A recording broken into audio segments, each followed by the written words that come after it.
Bonjour et bienvenue sur Première Classe TV, votre chaîne d'information sur les voyages d'affaires du futur.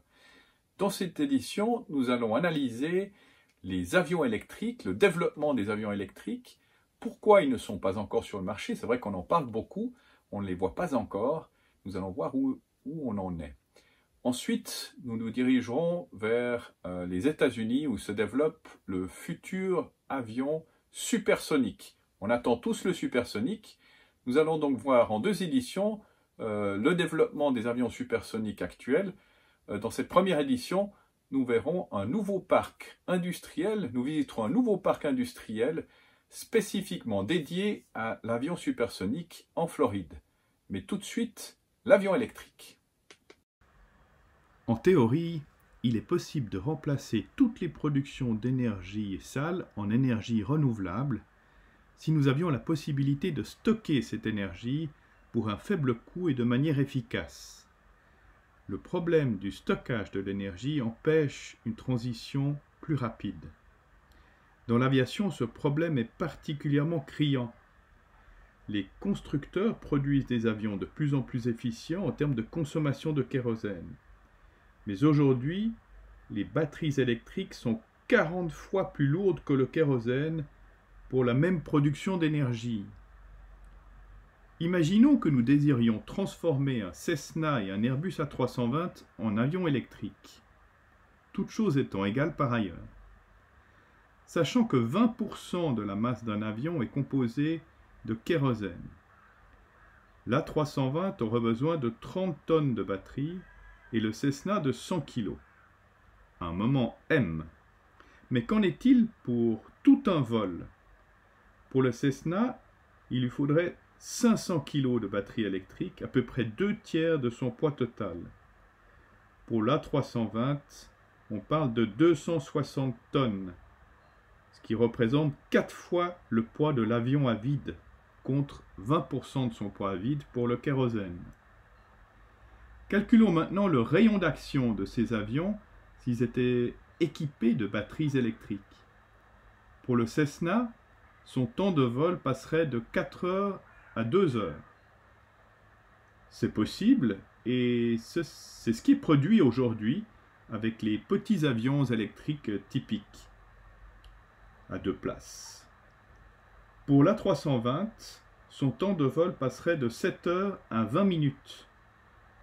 C'est la raison pour laquelle on n'est pas près de voir de gros avions commerciaux électriques sur le marché, à moins de trouver un moyen plus efficace de stocker l'énergie.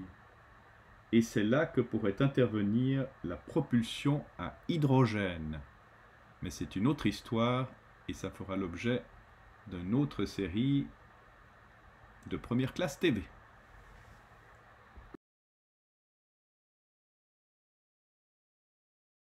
De l'électrique au supersonique, nous nous rendons maintenant en Floride, où est construit actuellement un nouveau parc industriel dédié à l'aviation supersonique. C'est une première partie d'une édition que nous poursuivrons la semaine prochaine. Ariane Supersonic investira 300 millions de dollars pour construire un nouveau campus ultramoderne baptisé Ariane Park à Melbourne en Floride. Ariane Park accueillera son nouveau siège mondial et un campus intégré pour la recherche, la conception, la construction et la maintenance des avions supersoniques d'Ariane. Le nouveau projet implique un investissement qui devrait générer presque 700 emplois d'ici 2026.